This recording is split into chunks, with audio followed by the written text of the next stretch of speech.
And there I am. Can you see me now? We've got you. All right, all right. Wow, talk about tricky. Unfortunately, I'm on a one-screen setup here, unlike the other class I did. But I don't know what the deal is with the microphone. Anyway, whatever. It's the mysteries of the world, part 1. So we got it working. Part 2 is Title 24, and you're going to uncover those for us. That's right. That's right. That's right. That's what we're going to talk about today. Okay. So we've got materials that I'm going to have Joey send you. It will be a PDF of our presentation. Okay, so write notes, but keep in mind we will give you an electronic copy of this entire presentation. Now today we are going to talk about major areas of change in the residential section of the code for Title 24. This was approved by the Energy Commission about a week and a half ago. So understand that what they approved and what they finally give us might have a few little tweaks. Okay, nothing major though. They're not allowed to make big changes. But you know, they can find typos and fix those, and maybe they meant to say this, they said that, et cetera, et cetera. So we're going to identify here today major areas of change between the 2022 and the 2025 version of the Energy Code. We'll start by talking about overall scope and application. We will get into single family and then segue into multifamily.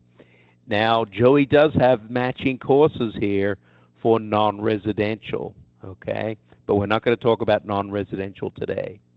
So if you're interested in that, just let him know. See what's coming up. Now, my slide presentation, which once again you will get a copy of by PDF, will have a symbol in the top right-hand corner in most slides. That is one of 3 colors. Red, it's mandatory. I don't care what your building is. I don't care how efficient it is. I don't care how you're showing compliance. You always have to do a mandatory measure. Blue means it's prescriptive. Now that has an impact because it sets the baseline for the performance approach when we're doing software modeling. And of course, anything that's in orange only applies to the performance approach. So pay attention to that symbol as I'm putting these slides up in front of you there, because that will put that slide into context. And as Joey said, as I'm putting slides up, feel free to ask any questions you want. I can't see the chat right now because I'm on full screen, one screen, but Joey will yell out those questions to me, so feel free Martyn, to ask. great timing on that. I think if you hit hide on that bottom button there, that'll get rid of that notification box for us. Oh, okay. Thank you. There we go. and thanks, Roy, for calling that out. Yep, thank you. Okay. I didn't know you guys saw that. I just assumed I was the only one that saw it. Okay. All right. That's Mystery of the World Part 2. Okay. So what's new in Title 24 for 2025? Let's talk about overall scope and application here.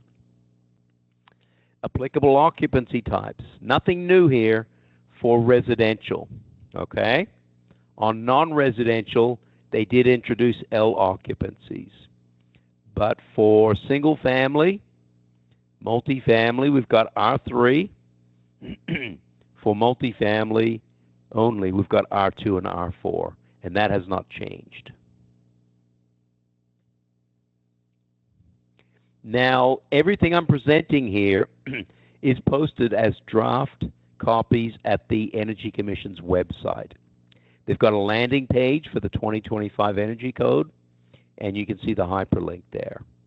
Okay, so you're not going to find a whole wealth of information. You're going to find the basic code with the edits that they've made to it. You won't find any forms. You won't find any software. You won't find any of the compliance manuals. They are now, the clock is ticking, a year and a half away from getting all those put together, developed, and into our hands. So the implementation date for this code will be January 1, 2026. and it's based upon permit application date. Okay, so if you apply on or after that date, you're under the new code. Otherwise, you're under the 2022 code. Now, something they've been doing over the years here is making changes to the way we rank our single-family buildings. And in particular, as of late, they've made a lot of changes for new construction. They introduced this concept of EDR and this concept of source energy, efficiency, and total EDR scoring for the building. But for additions and alterations in single family, we're still using TDV energy. So this is quite confusing, really. And you can see the definitions below there for the way the buildings are ranked with the performance approach. Now, with the 2025 code, we're actually seeing some consolidation here. Okay, we're seeing that the new construction projects will be rated based upon their source energy score. That's my translation into emissions. That's your emissions score. We will see LSC long-term system cost. Now, before you jump into long-term system cost and get all wound up about that, it's a compliance metric. Okay? LSCT, that's the total long-term system cost. Includes PV, batteries, all that stuff. Now, for additions and alterations, we don't rank the emissions score because you can't do too much about an existing building as far as emissions go. And we don't rank the PV score, which is the T score, because they're not required to have PV and batteries. But we do rank the LSCE score, the efficiency score. Okay, so in the new software tools, you'll now see all three scores show up. And here's the good news. For multifamily, they took that old concept of TDV, efficiency, total, and source, exactly the same idea, and they developed it into LSC. Same deal. So we have 100% consistency here in the performance approach for the LSC between single family and multifamily. And, by the way, for non-residential buildings. So finally, I can sit down and say, okay, I don't care what kind of building you're doing. If it's in California, it's going to be rated with an LSC. Okay? And that's a consistent message across all the different performance platforms. Now, we have to comply with all three for new construction. The efficiency score, the total score, and the emissions score. All three need to be in compliance. Okay, so if all three don't work, then for new construction, you're out of compliance. Here's an example. Okay, we can see here our single family ranking here, and we see our efficiency score, our total score, and our source energy score, aka emissions. All three need to be in compliance. In this example, they are not. We see that our efficiency score in this example is out of compliance. Therefore, we need to make some improvements to the building energy efficiency. Okay. And you guys can get a feel for the magnitude of the numbers if you look at that screen there. Okay, these are different magnitudes from the TDV numbers. Now, if I were to be honest with you, I would say that, hey, this is really just a rebranding of the term TDV, which is really what it is. Instead of calling it TDV Energy, across the board we're calling it LSC. Okay? So I don't think that should disturb you too much, but it will take a little bit of time to get to understand that. Okay, change is good, right? So here's another change. It's no longer a HERS rater. Okay, it's no longer a HERS provider. Cheers is not a HERS provider. Cheers is an ECC provider. Take the term HERS throughout the energy code and simply substitute the term ECC. It's very simple, very easy to understand, and also for many of you is going to be very, very confusing. Okay, so I'm always when an instructor calls, I'm always ribbing the other instructors because they start talking about HERS. I say, what's a HERS rater? Oh, ECC rater. Okay, you gotta get into this new terminology. So it's an ECC measure. It's not a HERS measure anymore. Okay, so obviously all of the documents and everything related to the new code will be using this new term ECC. Okay. Anybody have any questions on that? What's new overall? Overall changes to the code. Those are actually two fairly significant things in my opinion, at least from a talking about the code point of view. So I'll have to make the transition to ECC myself as we get a little closer to the code. And it's going to be very difficult to juggle the old term and the new term during that transition. Okay, let's talk about single family.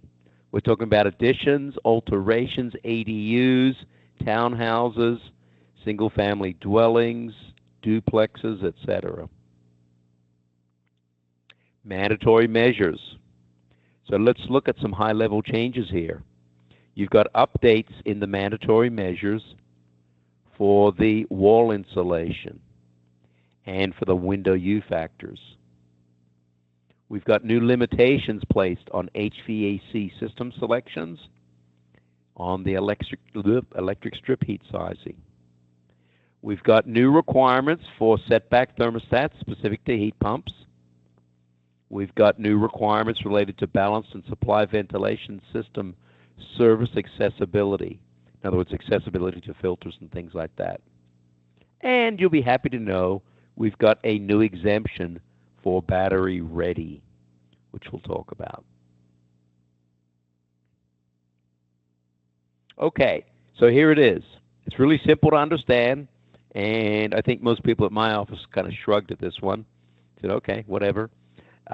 Your minimum insulation in 2x4 walls is R15. It's no longer R13. Your minimum wall insulation in 2x6 walls is R21. It's no longer R20. Okay? So very simple, very easy to understand. Now, if you did want to put in less insulation, then you'd need to meet the overall U factor specification there. But I don't know why in the heck you would want to do that. I mean, what's the big deal about going to R15 versus R13? Okay, so easy to understand, easy change.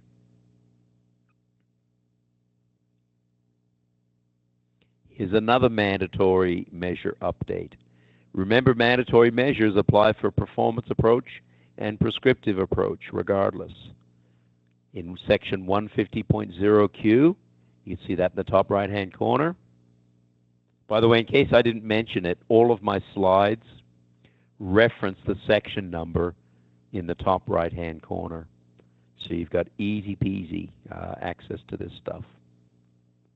Okay, for windows, including skylights, your new maximum U factor is 0.40. They lowered it down from 0.45. With certain exceptions for small areas of window, greenhouse or garden windows, or windows that are mandated by Part 7 of the Building Code in wildlife urban interface fire areas, known as a WUI.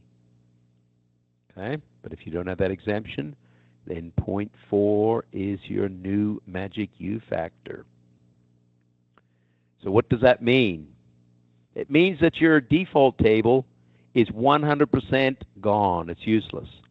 Okay, there isn't a single U factor in this table that would meet the new mandatory minimum. So conclusion, this default table 110.6a is only useful for existing conditions. You would not use it for anything else. Okay. All right, here's another mandatory measure up in 150.0, limitations on equipment selections. So understand the term here, guys, equipment selections. Okay, so somebody selects a piece of equipment, we are not going to put a limit on their cooling capacity. Okay, however, we are going to put a limit on the heating capacity. For furnaces, it's going to be based upon ACA Manual S-2023, Table N2.5. This is the selection now. For heat pumps, it's going to be a minimum required to meet the requirements of the CBC. Now, you're probably saying, well, what's he talking about here? What I'm saying is the California Building Code says that your heat pump has to be able to provide 68 degrees, 3 feet above floor level at minimum outside air temperatures. Okay? But here's the catch. The Energy Commission's putting a twist on this. The heat pump minimum that you have to size to cannot include any electric supplemental heating. In other words, the compressor operating at outside ambient has to be able to meet the heating load specified by CBC on its own. I think that's an interesting implication when you think about it and you go into cold ambient conditions, such as up in Climate Zone 16, Tahoe, things like that. So it has to stand on just the heat pump without the supplemental heat to meet that rule. Okay? Martin, and of course, we have a question Yep. in our chat area about the previous slide. Okay, let me go back. The question is, slide 19 references Part 7. Did you mean to use Part 9, the California Fire Code, for that? Well, the Energy Code references Part 7. This is the language right out of there. And my other instructors called me out on this because I thought it referenced a different section of the code too. They said, no, Martin, that references the WUI area code. So I thought the same thing, but they all called me out on that. Said, no, that's right, Part 7. So. Excellent. Thank you for the confirmation. Mm-hmm. Yep. So Gina actually did that. She did some pretty good research to confirm that after I called that one. Okay. Your supplemental electric strip heat is also regulated in terms of how big it can be.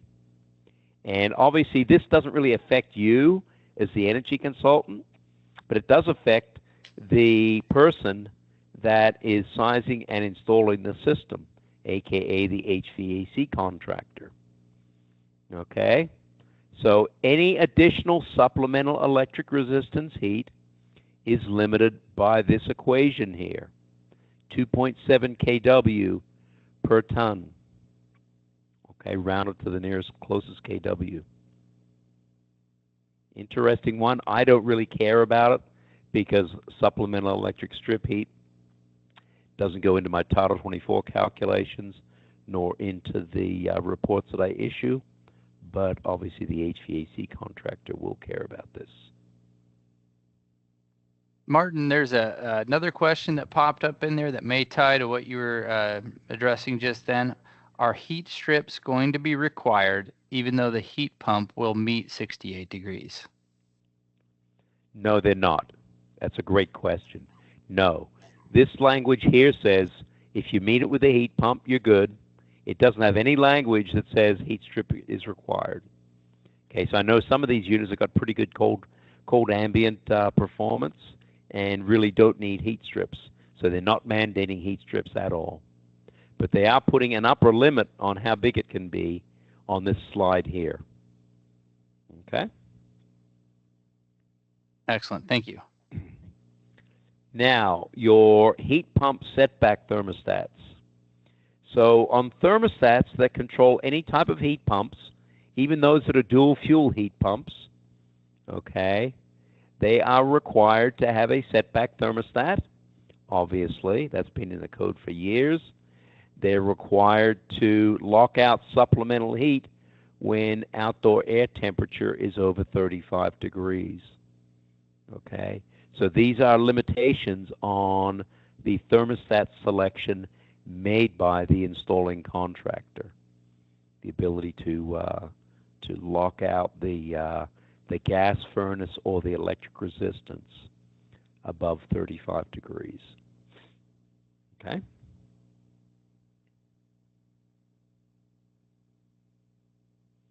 Okay, additional requirements here. Okay, have an indicator to notify when you're in supplementary or emergency heat mode. I know my heat pump has that. It seems to be a pretty normal thing. Okay. All right, and during defrost conditions, it is allowed to use supplemental heat above 35 degrees. But here's the key. The installer has to certify on the CF2R that the system has been tested and showed to comply with this requirement. So there's a whole installation certificate now related to this. Okay? And certain exemptions here based upon building size and climate zones. Although it's just 7 and 15. Okay, you got it in the last code, battery ready. You had to have your single family new construction project configured as battery ready. So there's nothing new here other than they are saying if you have an electrical service for said dwelling unit that is 125 amps or less, you're not required to have battery ready. Okay, notice this is the electrical service. This is not a sub panel, okay? So a lot of people said, oh, that sounds like a sub panel off to my ADU. No, no, no, no. This is the electrical service. If the electrical service is 125 amps or less, then you are not required to have the battery ready configuration. Okay. I'm sure we'll see some more discussions on that topic as we move into this code. New mandatory measure 150.0 related to balanced and supply-only ventilation systems. This has nothing to do with exhaust ventilation systems used for IAQ, such as your bathroom exhaust fans. This is when you choose to do a balanced system or a supply-only ventilation system. The IAQ filter and the HRV, ERV components must be accessible. It's mandatory. Okay, it has to be accessible. Okay, so that means that if you have servicing from inside the attic, if you have servicing from inside the space, then it has to be accessible. Okay, and I'm going to give you some more language related to this in the prescriptive section. Okay, I don't get into these, but some people do. Pools and spas. Okay, so here's the way it works. any newly constructed swimming pool. That doesn't mean a new construction home. That means a newly constructed swimming pool. Okay? So if you've got an existing home and you decide to put a pool in, then you're newly constructed. Or any newly installed pool heaters for an existing pool are subject to this. The heating system has to meet one of the following 5 options. You put in a solar pool heating system. Panels on the roof provide solar. You use a heat pump pool heater. Okay? So these are starting to become more popular in California. You provide a heat pump, and that, of course, provides the heating. Option 3, you've got some sort of on-site recovery or renewables. I don't know what that would be other than solar, which is already covered by option 1. Option 4, you've got a combined solar pool heating system with a heat pump. Of course, that's a great idea because your pool solar takes care of most of the load, just pumping up a little with the heat pump. And option 5, of course, is some magical system that comes out that the executive director says, okay, that's an equivalent system. But of course, option 5 doesn't exist. It may exist in the future. Okay? So fundamentally, I would say 1, oops, let me go back to that. I would say 1, 2, or 4 would be viable options here. Okay? So you can form your own opinions. All right. Let's jump into prescriptive requirements. I'll stop for a second and see if there are any questions on the mandatory measures. Just throw it into the chat there, and I'll have Joey relay it to me. I'm watching, Martin, but right now we're looking clear on questions. Okay, so we're going to talk prescriptive requirements now. Keep in mind, prescriptive requirements set the baseline for the performance approach. Okay, so they are in fact very important to us in terms of the changes they're making. So you'll see we've got updates to 150.1a, a prescriptive table, including cathedral ceilings, fenestration U factors, SHGCs, additional field verification, as well as space heating limitations. We've got updates that include water heating and solar PV sizing. Cathedral ceilings. So these have been missing from the prescriptive code since 2013. For some reason, they came out with a new prescriptive code in 2013, and it only had insulation tables related to attic conditions. So they've now added in a cathedral ceiling option, which includes R38 in all climate zones. Okay, so there it is. R38 insulation. Of course, you need an airspace above the insulation. Excuse me, an airspace below the tile roofing. Excuse me. And as for an airspace above the insulation, that is a California building code issue, and we don't get into that here with our discussions. Okay, we're just telling you what the California Energy Commission says. So there's an option for compliance with the prescriptive approach. Simple enough to do. Of course, as some of the other instructors were suggesting, that's one heck of a large joist you're going to have to put up there to get that R38 insulation spacing in there. I'm guessing it's a 2x14 myself. Okay, in table 150.1a, we have new U factors. So you guys being SMUD folks, you're probably climate zones 11 and 12, possibly 16, okay? And you're going to see that your U factors have now dropped from 0.3 to 0.27. Okay, so they're looking for more aggressive window designs here. In addition, you probably don't care about this, Climate Zone 15, Palm Springs area, sees their SHGC dropped from 0.23 to 0.2. Okay, and if you're out at the coast, Climate Zone 5, you'll note exception down the bottom there, exception 12 for small dwelling units in Climate Zone 5. Okay. Now, refrigerant charge verification. They've added a new table row here. And that says, all right, for climate zones 1 through 16, when you install a heat pump, you have to do refrigerant charge verification. They didn't change the air conditioner row there, but they added the new row for heat pumps. Okay, it's not mandatory, but it is a prescriptive requirement, and that, of course, impacts the performance approach.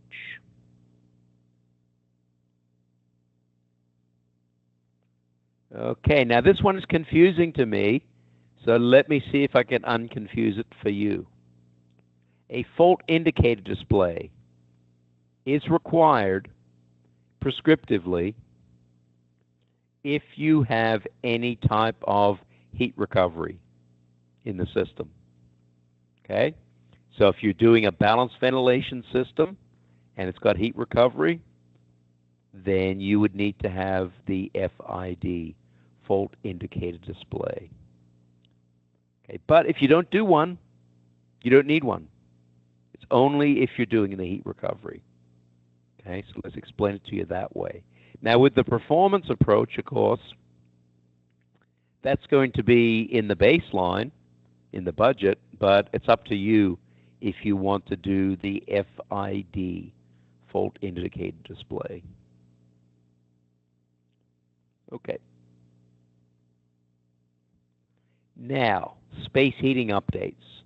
So I wanted to make this slide as clear as possible. And of course, everybody wanted to muck it up with a whole bunch of stuff there. So let me say it the way I want to say it. You're not allowed to install any gas space heating in new construction prescriptively. Okay? Right there, it's all NA for space heating. Why they couldn't just say no, I don't know. They had to say NA. Okay, so I'm going to say it the way it is. You can't install gas space heating prescriptively on new construction projects. The only way to use a gas furnace is via the performance approach. And I won't give you any guarantees that you're going to meet the emission scoring under the performance approach by using a gas furnace. Okay? So this is a little bit further escalation of the 2022 Energy Code, where we saw movement towards heat pumps. Obviously, this is a major shift over to heat pumps. And of course, you probably say, well, what about electric heat? Nope, that's all no in the table. We're talking about heat pumps here, guys. And the same conversation for DHW. In the 2022 Energy Code, there were certain climate zones where they allowed us to install tankless gas water heaters. Not in the 2025 Energy Code. You get to put in a heat pump water heater. Okay? So I kind of gave people a fair warning that this is where I thought the Energy Commission was going with this code cycle, and sure as heck, this is where they arrived. Okay, so heat pump water heaters are the norm now for single family. There's another important point to make on this slide, and that is that bottom orange bullet. Okay, instantaneous language has been removed.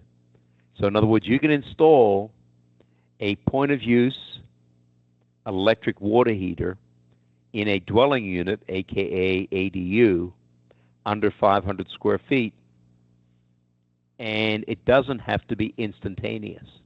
In other words, you can put in a little 20-gallon tank-style electric water heater in that dwelling under 500 square feet and still comply. Okay, so that's a big change for folks that are working with projects in that size range. I know a lot of them have a real difficult time with the instantaneous requirement. Okay, now PV. They did not change any of the equations. They simply changed how we determine the solar access roof area. Okay, so for steep slope roofs, the SARA allowance is 18 watts per square foot. For low slope roofs, it's 14 watts per square foot. But nothing else has changed here. Okay, and that's used to determine your alternative when you have a reduced roof area as to how much solar you're required to have. It's a two-part equation, 18 times steep slope area, 14 times low slope area. Okay, now additions and alterations. There's no small changes here, guys. Okay, I consider these to be some pretty significant changes. Let's start in with additions. 150.2a.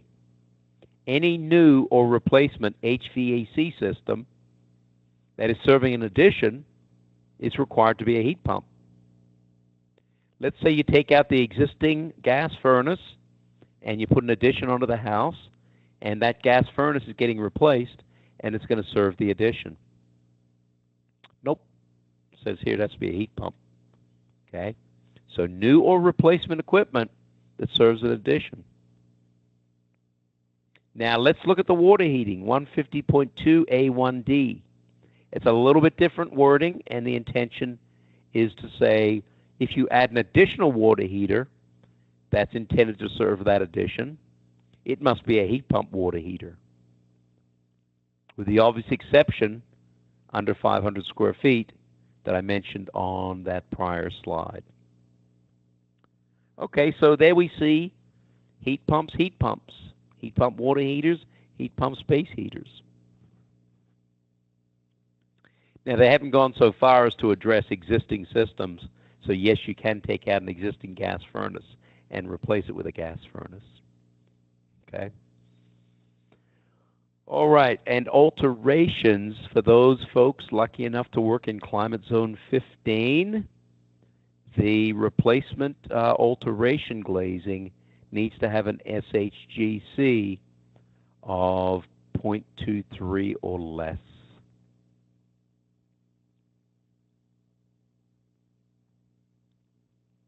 Okay, now this one is some very tricky language in here. Okay, and because it applies to the HVAC contractor, I didn't go deep on this. I suggest you look at section 150.2 A1E for this if you're an HVAC contractor and see what's involved here.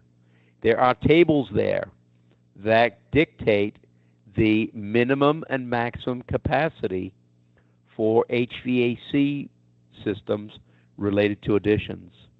It's not for new construction. It's not for alterations. It's just for additions. This is what's a little puzzling to me.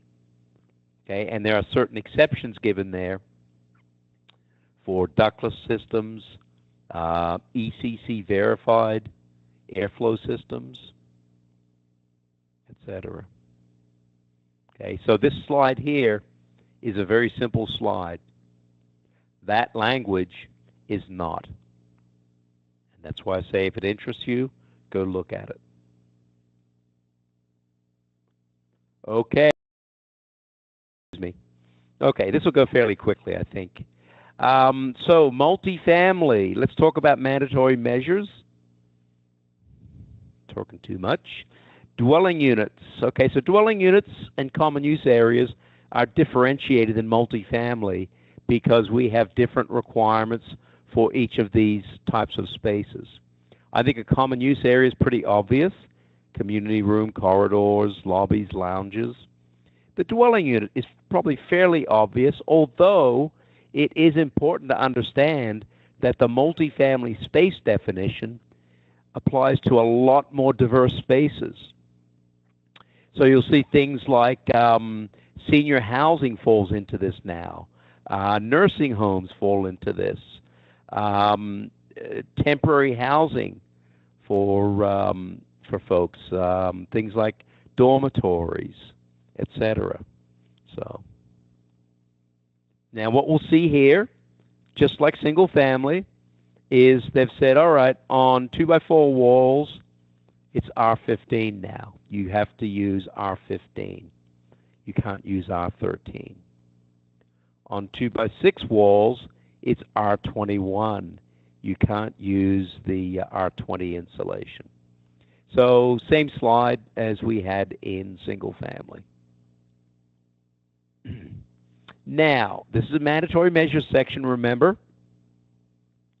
For new construction projects, a dwelling unit has to have either a supply ventilation system or a balanced ventilation system to provide the IAQ necessary. You cannot use an exhaust ventilation system. It is not permitted anymore going forward in new construction projects. That's a biggie for multifamily. No exhaust ventilation fans. You can install exhaust ventilation fans. You can't use them for the IAQ purposes. Okay, and that also is coupled with mandatory blower door testing on the dwelling units. Now, for additions and alterations in multifamily, you are allowed to use exhaust ventilation systems. So obviously you might have an existing building where configuring the whole building to have a supply ventilation system would be out of the question. You just install an exhaust fan for an addition. Okay, and remember these are mandatory. I'm going to talk about the prescriptive requirements in the next couple of slides coming up. Let's get through mandatory first. Common use areas.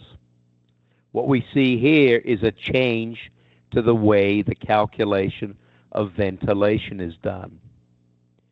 It's based upon the larger of the occupant-based ventilation.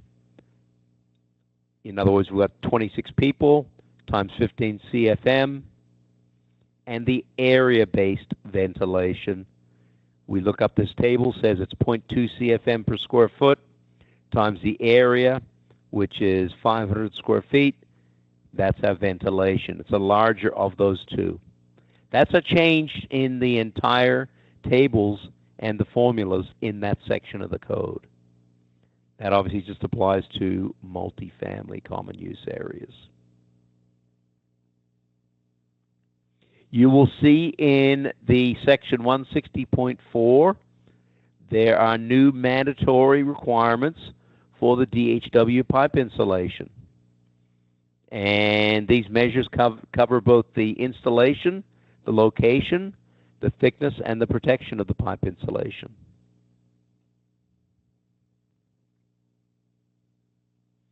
Heat pump water heaters. Okay, now you can install a gas water heater. Okay, however, if you do install a gas water heater in individual dwelling units, such as a tankless water heater like I've shown here, you are mandated to provide all of the electrical space, all of the feeds, etc., to allow the installation of a heat pump water heater, tank-style heat pump water heater. Okay? So once again, similar to what we have in the electric ready section of the code, the water heater would have to be electric ready in this case, or heat pump ready, I should say. Okay, And for central heat pump water heaters, where you can install a gas or propane system, even in the new code, you must provide the necessary infrastructure to convert that system over to a heat pump water heater. That would include space for it, the necessary ventilation for the heat pump water heater, the necessary condensate drain, and the necessary electrical feeds from the main service.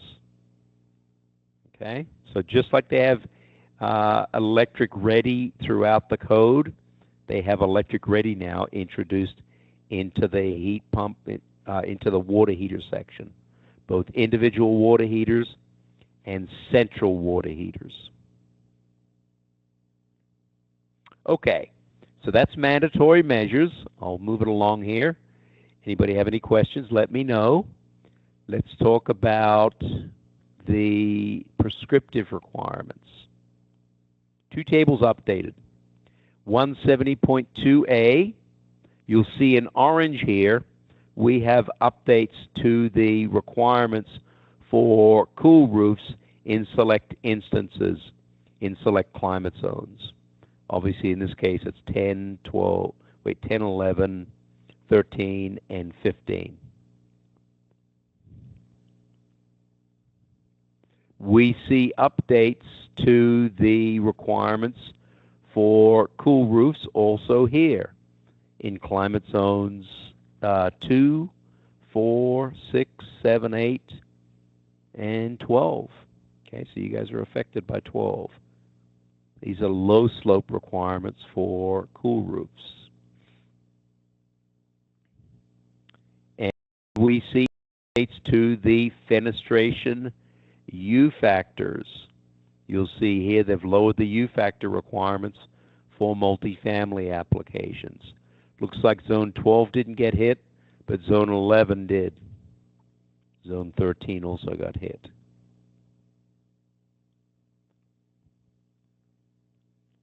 (180.2b) fenestration alterations. Okay, when you're changing out glass in multifamily applications, you're going to see new U factor requirements in this table, as well as new solar heat gain coefficient requirements. And you'll see fundamentally zones 1, 3, 5, and 16 actually negate the requirement for SHGC. That's similar to single family. Okay. I'm moving quick, so let me know if I need to slow down on anything. Let's talk about multifamily mechanical. Section 170.2, new requirements here for cooling towers. You'll see that they've updated the minimum rated efficiency in terms of GPM per horsepower. Most of these numbers were 60. They've been bumped into the 80 range.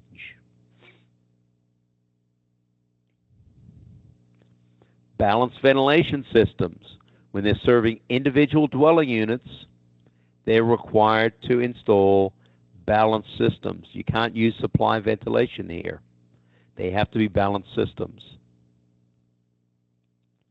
And when you've got a central system that's serving multiple dwelling units, you have the same thing with the requirement for the ERV as well.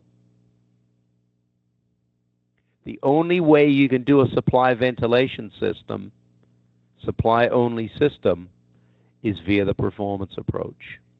It's not permitted to use an exhaust system under any approach. It's not permitted to use a supply ventilation system under the prescriptive approach, only the performance approach.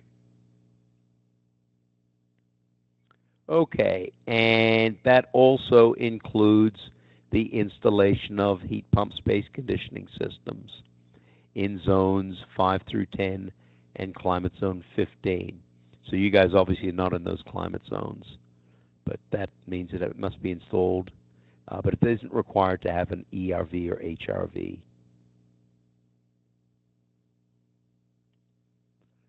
fault indicator displays. Any HRV, ERV systems that serve individual dwelling units are required to have an FID.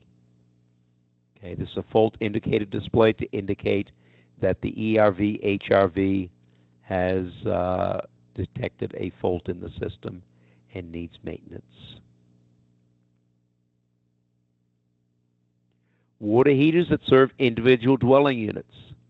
Okay, so this is where they got rid of gas once again.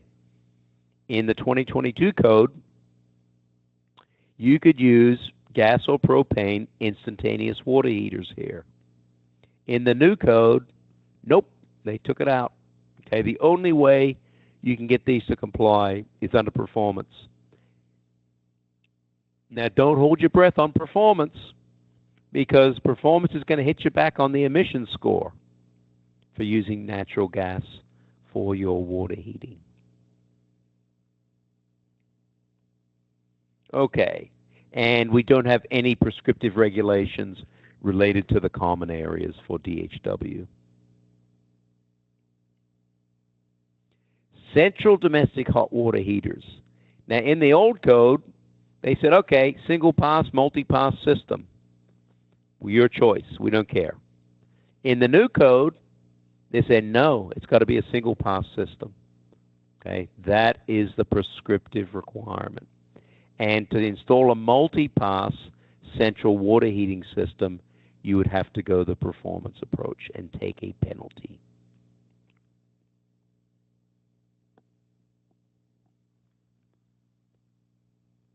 Okay, let's talk about indoor lighting. This should go fairly quickly.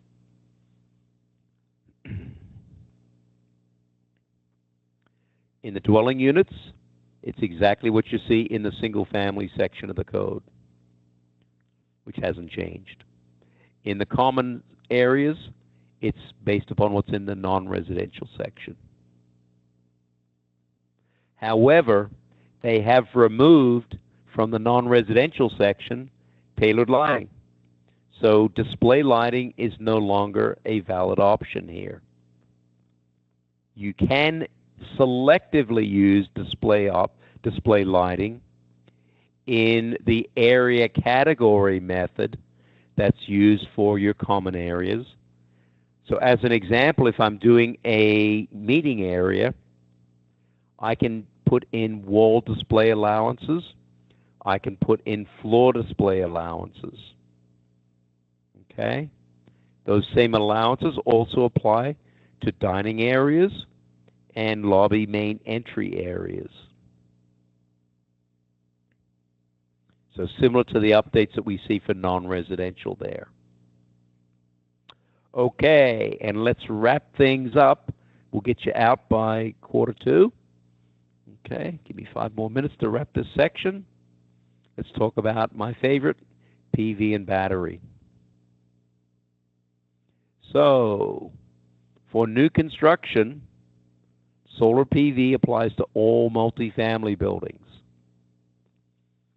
For new construction, battery storage only applies to multifamily buildings 4 stories or more.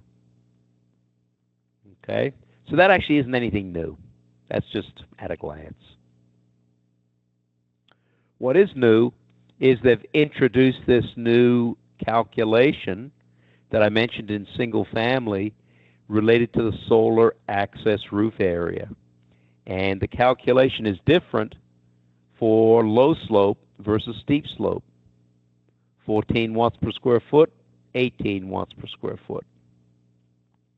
In addition, the PV exemption for new buildings has increased from 1.8 kW to 4 kW. In other words, if you're 4 kW or less, then you are not required to install the PV. That's a pretty unlikely case. Okay, so we talked about this. This applies to 4 stories or more. Also applies to low-rise projects. And that is the new equation of SARA, steep slope versus low slope. Same thing. Now, let's do an example of PV for a multifamily building in climate zone 3. It's 4 stories, and it's in climate zone 3 with a SARA of 25,000 square feet. You can see here we get our PV capacity factor from table 170.2U. Factor A is multiplied times 100,000 square feet, the conditioned floor area. That yields 182 kW PV system. We then apply the SARA method, solar access roof area, and SARA times 18, because it's a steep slope roof, gives us 450 kW. We pick the smaller of the two values for our PV sizing requirement. There is a new exception that says that if you have a program that is provided to compensate PV generation through virtual energy bill credits for occupants, then you're not exempt from the PV requirement. In other words, if the utility has a way to apply the excess PV that's being produced to the occupants of the multifamily building, then you don't get to exempt your PV system.